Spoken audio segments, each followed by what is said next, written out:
to have on Leonard Marshall on the Super Sports Collection Show.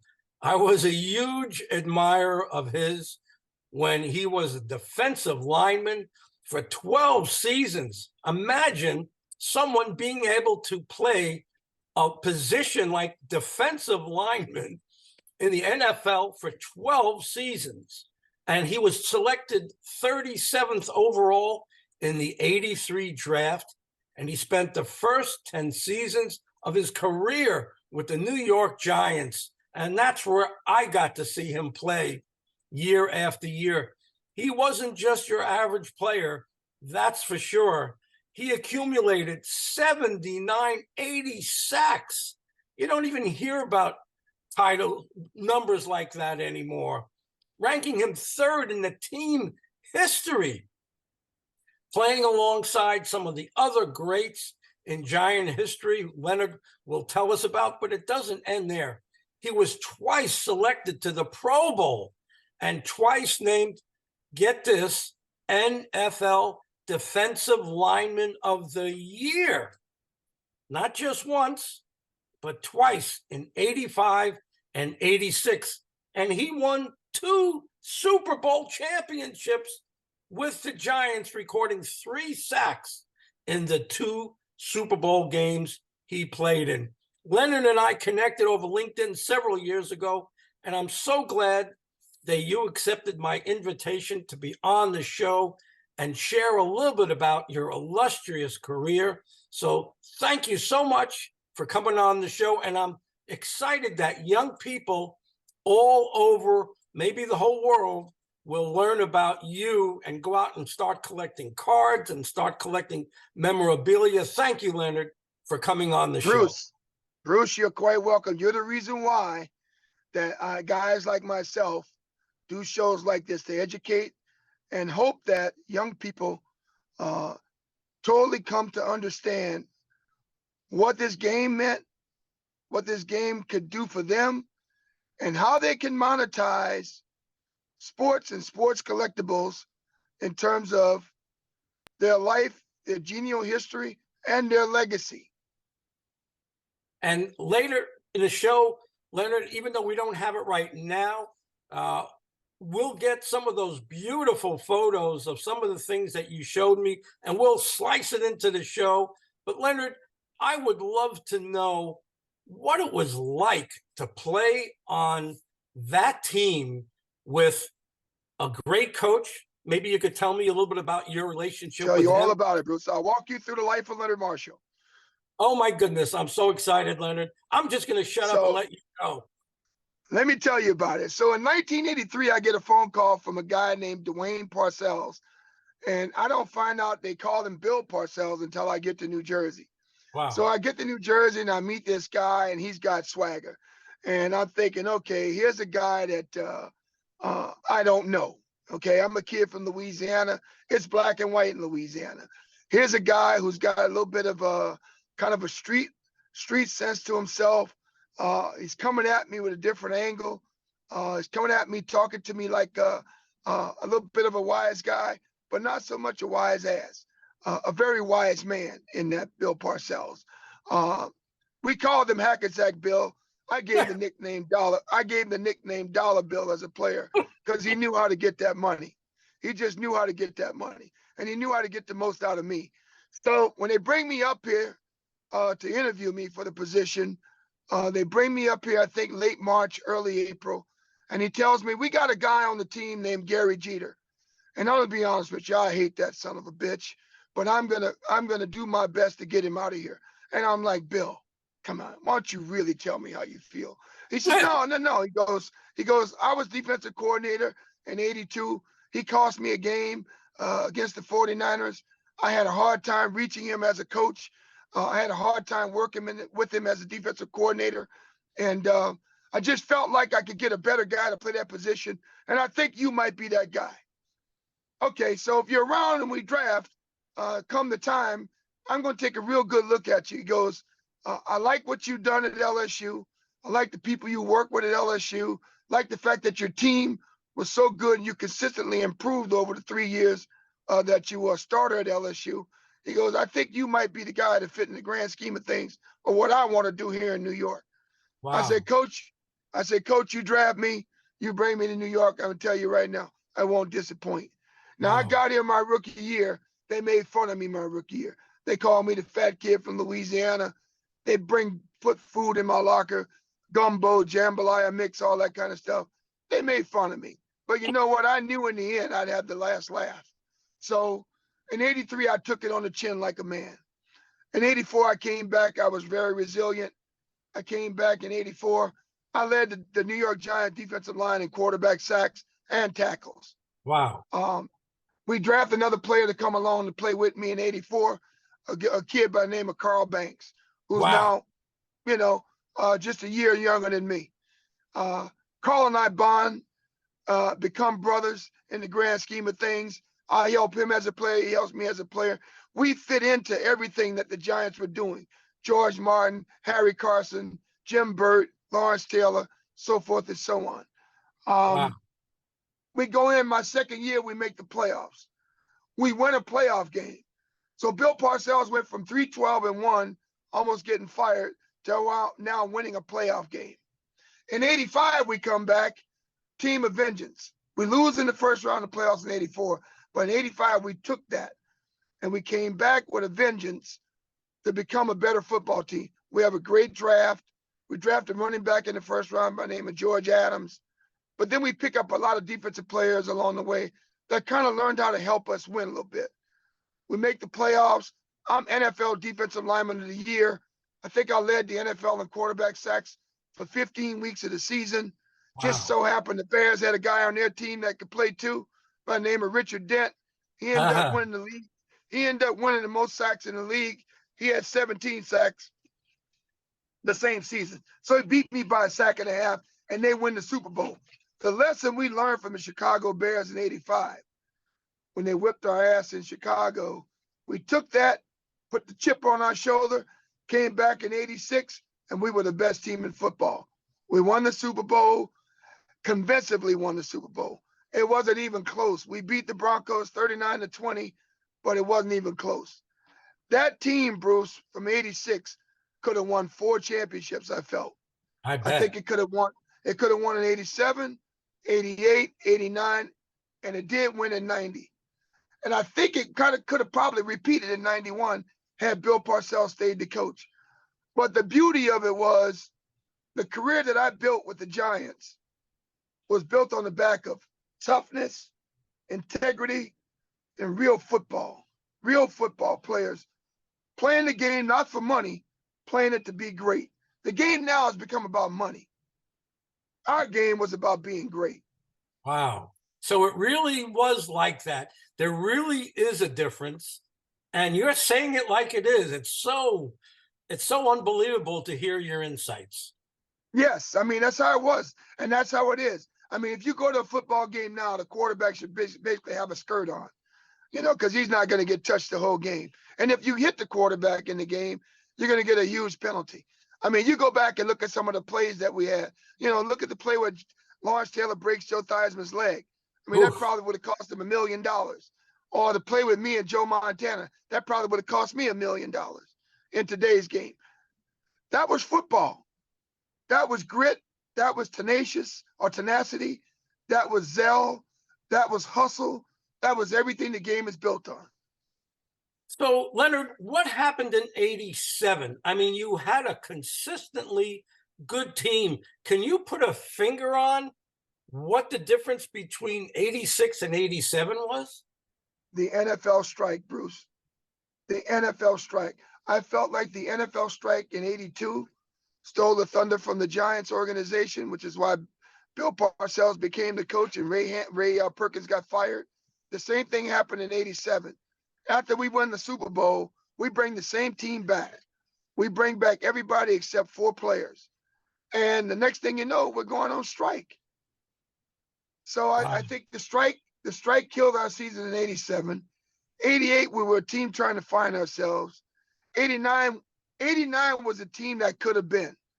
89 should have been the same team in 1990 because it basically was the same team. We had no more George Martin. We had no more Harry Carson. We now have Pepper Johnson and Gary Reasons as linebackers, Carl Banks and Andy Hinton as linebackers.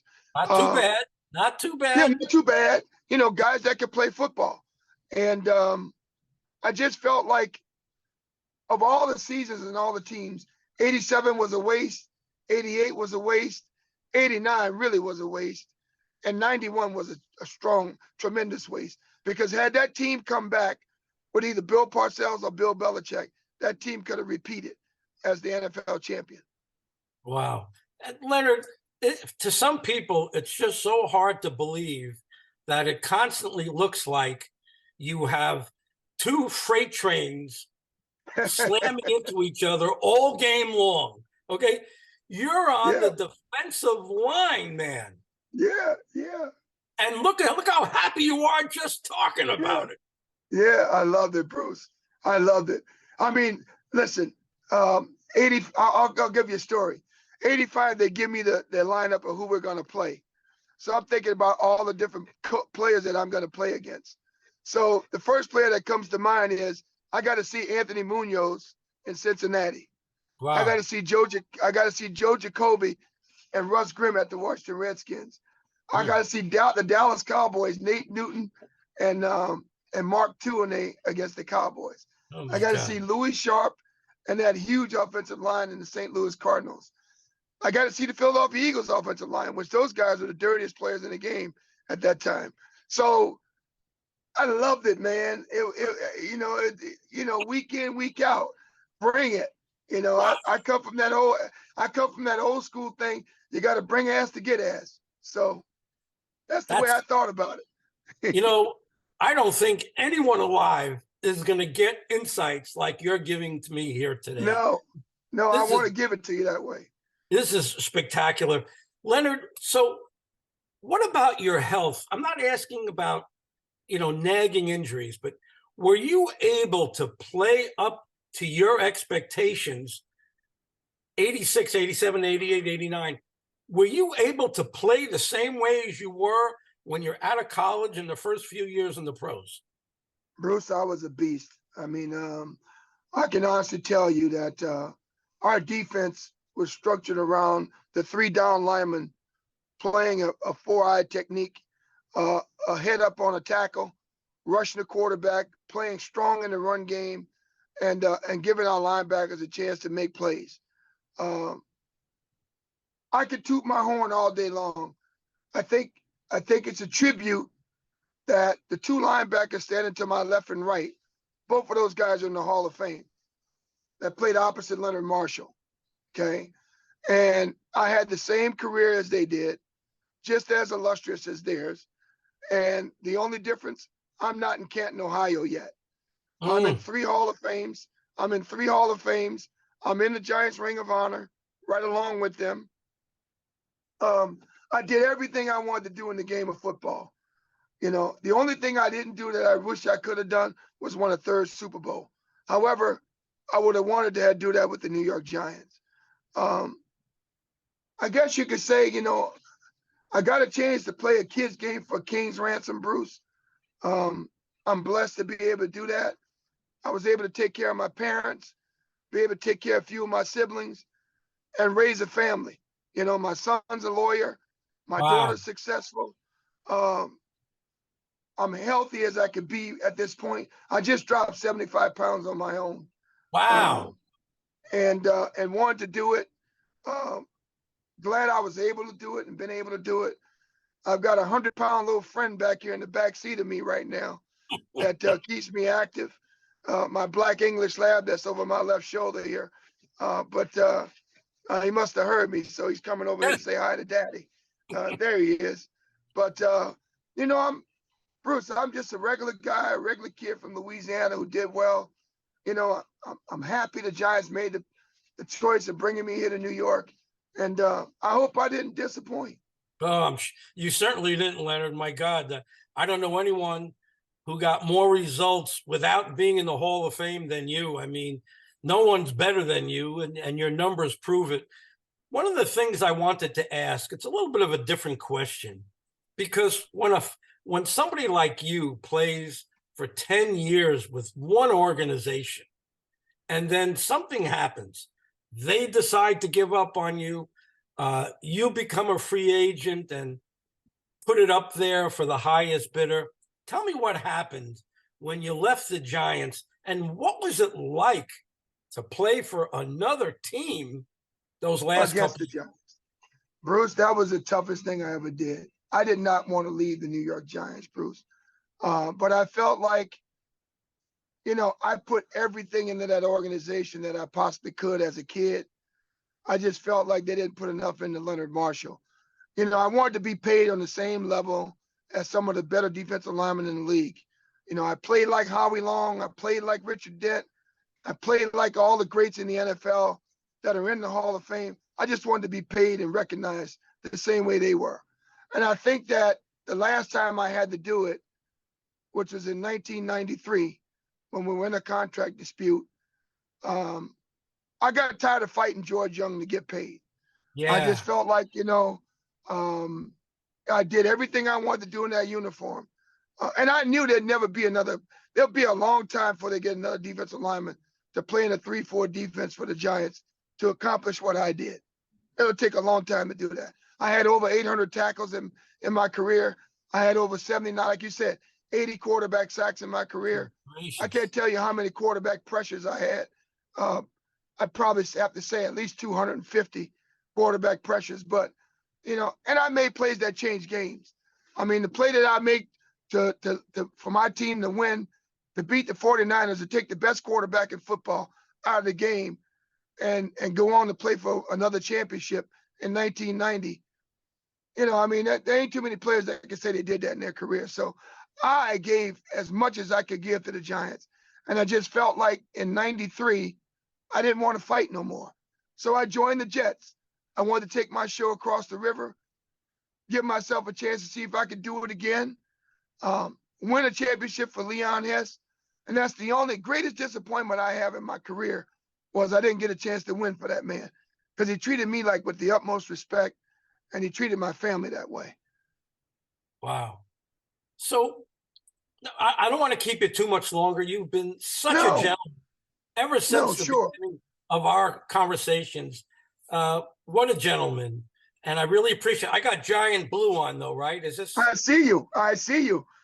And me too. Look, I got my alumni shirt on. Look, I love it, see that? man. Yeah, I got my alumni shirt on. I love it. So one of the things that I wanted to do, I want to pitch something that we can get the young kids directly involved with collecting cards and collecting Sure. memorabilia. And I know I'm going to put the address up there of where kids can get football cards signed by you. And I know you mentioned, was it Harry Carson? Harry has his own website, harrycarson.com. I have my own website, leonardmarshall.com. Mine, there should be a P.O. box. If the P.O. box is not on there, I can tell you exactly where you can send the mail before we get off of this Zoom, or I can actually text or email it to you. Yes, and I'll put it into the show so that, because I know that, I have another question to ask you. How does a spectacular player, and I know, you probably didn't make the tens of millions of dollars that they're making now. Could you explain to the public, how does a retired athlete stay above water to financially when you're not getting paid the big bucks? Because there's Education. tens of thousands of you out there. Education. Understanding the value of money, understanding this whole entire new game now called NIL money while you're a high school or college player. I wish that was offered to me. The chance to make $100,000 a year at 13 years old and invest that money at 13 years old, buy myself the ultimate life insurance policy so that I can actually leave a legacy of wealth behind for my siblings, my parents, my grandkids, and my great-grandkids, and my great-great-grandkids. That all begins when you're preteen teenage all the way into your early to mid 20s when you're at your healthiest. Kids need to understand that. The trinkets from the game or the trophies, the accolades, and everything else. But at the end of the day, the real deal is the dollars bring you peace and joy later on in life. And that was the thing I was kind of taught early on, I guess, from the people that were advising me. And I want to be able to share that with young people today. You know, I just joined an organization in New York by the name of Rockefeller Capital Management as an advisor and solicitor. And we're a private family office, but we take care of legacy wealth. And the name Rockefeller speaks for itself. John D. Rockefeller VI is probably the biggest investor in our firm. But when you come to New York City, first place you go to is Rockefeller Plaza. Right. That's where my office is located, 45 Rockefeller Plaza. So, you know, I try to educate as many young people as I possibly can that the only way that you do this as an ex-athlete is go back to school, get that education.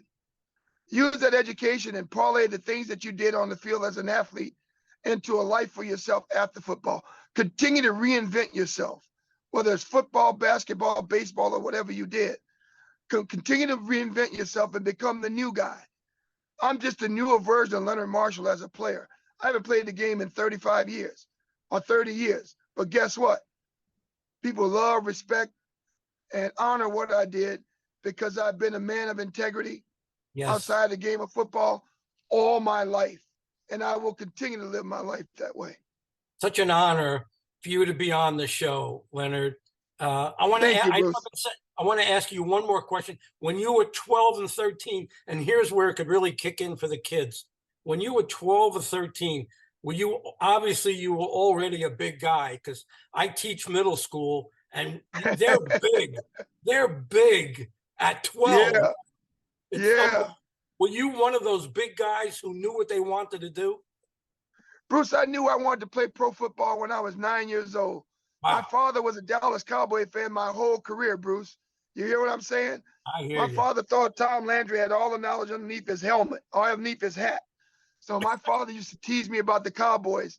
And at the same time, I used to love the Pittsburgh Steelers because they used to beat up on the Cowboys. And my father used to laugh at me. He says, you boy, you'll never play that game, that. You know, when I turn around and go to LSU and in the recruiting process, my father comes home one day from work. I've got Barry Switzer sitting in one living room. Ooh. I've got Bear Bryant sitting in another room in my house. Oh my God. And I've got Charlie McClendon sitting in the parlor with my mother, telling my mother how he's going to take care of me if I come to LSU. My father was, I guess my son really done something good for himself. I had no idea all this was going on. And I told him, I told you I was going to make the grades. I told you I was going to college, and I told you I was going to play football for somebody. Leonard, you are some kind of guy that there isn't a soul alive that can look up to you. You've done a great job, not just on the field, but off the field. The way you treat me, the way you've communicated with me, I so appreciate it. I can tell you're a true gentleman. You come from a great place. And again, I want to thank you so much for being on the show. You're welcome. I want to share with you off the air. I'm going to send you some pictures of some of my greatest collectibles from my career. I've got a trophy that was given to me by the great Howard Cosell, and another one that was given to me by the great Frank Gifford when I was Defensive Lineman of the Year, NFL Defensive Lineman of the Year. Those are two of my greatest accomplishments as a Giant. Well, I would love, what I'll do is once I get those pictures from you, I'll put them right into the show. We'll edit them right into the show before we release it for everyone to see. And also you'll send me where people can reach you for financial assistance, for financial coaching at your office up in New York as well. Absolutely. Thank you so much, Bruce. You're the best, Leonard. Thank you again. Thank you, God bless.